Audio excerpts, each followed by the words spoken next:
धर्म यात्रा चैनल में आपका स्वागत है। श्री सत्यनारायण व्रत कथा तीसरा अध्याय। श्री सूत जी ने कहा, हे श्रेष्ठ मुनियों, अब एक और कथा सुनाता हूँ। पूर्व काल में उल्का मुख नाम का एक बुद्धिमान राजा था। वह सत्यवक्ता और जितेंद्रिय था। प्रतिदिन देवस्थानों पर जाता था तथा गरीबों को धन देकर उनके कष्ट दूर करता था। उसकी पत्नी सुंदर और सती साध्वी थी। भद्रशाली नदी के तट पर उन दोनों ने श्री सत्यनारायण भगवान जी का व्रत किया। साधु नामक एक वैश्य राजा को व्रत करते देख उनसे पूछने लगा, हे राजन, भक्ति युक्त चित्त से यह आप क्या कर रहे हैं? मेरी सुनने की इच्छा है। तब महाराज उल्का मुख ने कहा, हे साधु वैश्य, मैं अपने बंधु बांधवों के साथ संतान की प्राप्ति के लिए महाशक्तिमान सत्यनारायण भगवान जी का व्रत व पूजन कर रहा हूँ।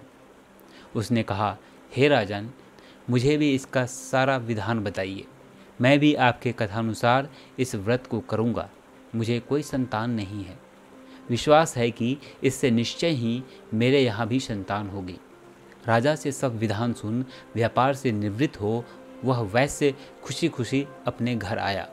वैश्य ने अपनी पत्नी लीलावती से संतान देने वाले उस व्रत का समाचार सुनाया और प्रण किया कि जब हमारे यहाँ संतान होगी तब मैं इस व्रत को करूँगा।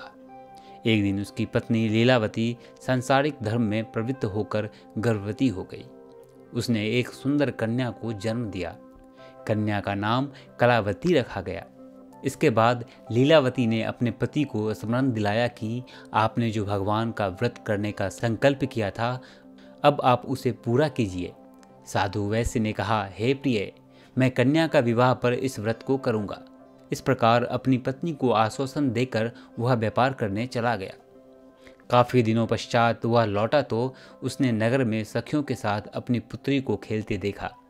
वैश्य ने तत्काल कलावती के लिए कोई सुयोग्य वर की तलाश की। कंचन नगर के एक सुयोग्य वणिक पुत्र से अपने बंधु बांधवों सहित प्रसन्न चित्त होकर अपनी पुत्री का विवाह उसके साथ कर दिया। वैश्य विवाह के समय भी सत्यनारायण भगवान का व्रत करना भूल गया। इस पर श्री सत्यनारायण भगवान की लीला हुई। अपने कार्य में कुशल साधु नामक वैश्य अपने जमाता सहित नाव को लेकर व्यापार करने के लिए समुद्र के समीप स्थित रत्नसारपुर नगर में गया। दोनों ससुर जमाए राजा चंद्रकेतु के नगर में व्यापार करने लगे।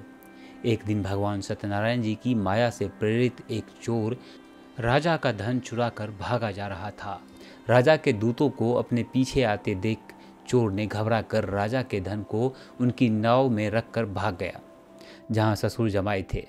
जब राजा के धन को उनकी नाव पर रखा देखा तो पकड़कर राजा के समीप जाकर बोले, हम ये दो चोर पकड़ लाए हैं, आप आज्ञा दें। राजा ने कारागार में डालने की आज्ञा दे दी।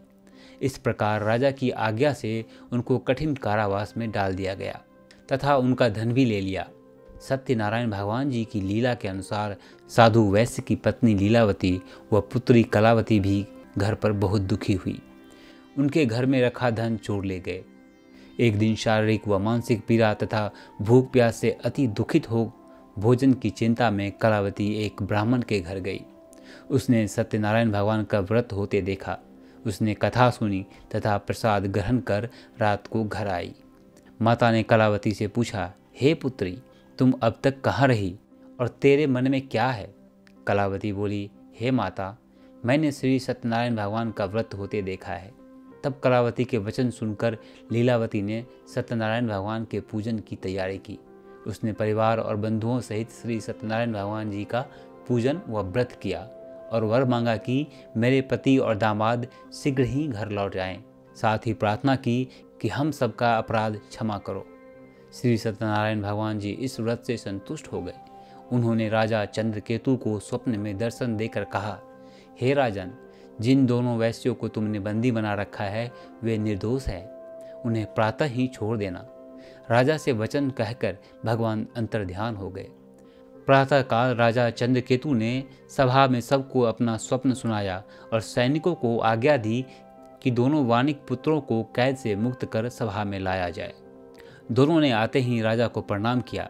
राजा ने उससे कहा, हे महानुभाव, तुम्हें भावशीष ऐसा कठिन दुख प्राप्त हुआ है। अब तुम्हें कोई भय नहीं है, तुम मुक्त हो। ऐसा कहकर राजा ने उनको नए नए वस्त्रभूषण दिए तथा उनका जितना धन लिया था उसे दुगुना लौटाकर आदर से विदा किया। दोनों वैश्य अपने घर को चल दिए। श्री सत्यनारायण भगवान कथा 3रा अध्याय समाप्त। बोलिए श्री सत्यनारायण भगवान की जय।